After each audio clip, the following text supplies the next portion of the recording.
កើតមកមានរូបមានរាងមរណាមិនទៀងក្នុងវដ្តសង្សារនៅពេលដឹងក្តីជួបតែបញ្ហាកង្វល់ក្រៃណាអរាខ្ញុំអើយជួបហើយត្រូវព្រាត់កិច្ចមិនរួចទេទុកយើងទុកគេគ្មានថ្ងៃណាសបាយជាច្បាប់ធម្មជាតិកិច្ចមិនរួចឡើយទោះអ្វីក៏ដោយមិនអាចញ៉ាជួយបានលោកនេះធំធេងមិនអាចកំណត់ចំពោះការប្រត់សត្វលោកគ្រប់ប្រាំជាភាពមើលមិនទៀងមិនកំណត់បានយើងត្រូវកសាងបុណ្យកុសលទុកមិនទៀងជាទុកជាអនត្តា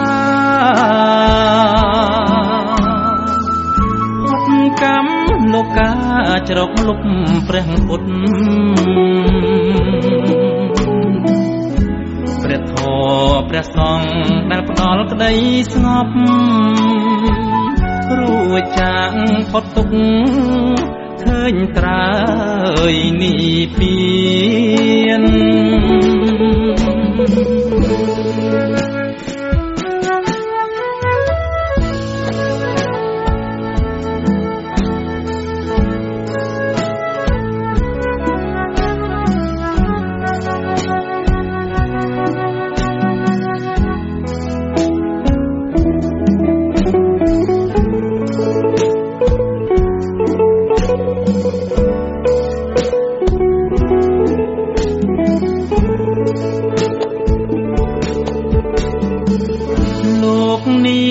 ធំធេងមិនអាចកំណត់ចំពោះការប្រត់សត្វលោកគ្រប់ប្រាំជាភាពមើលមិនទៀងមិនកំណត់បានយើងត្រូវកសាងបុណ្យកុសលទុក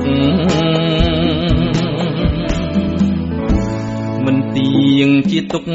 ជាអនត្តាហត់កម្មលោកាច្រកលុបព្រះពុទ្ធព្រះធម៌ព្រះសង្ឃដែលផ្ដល់ក្តីស្ងប់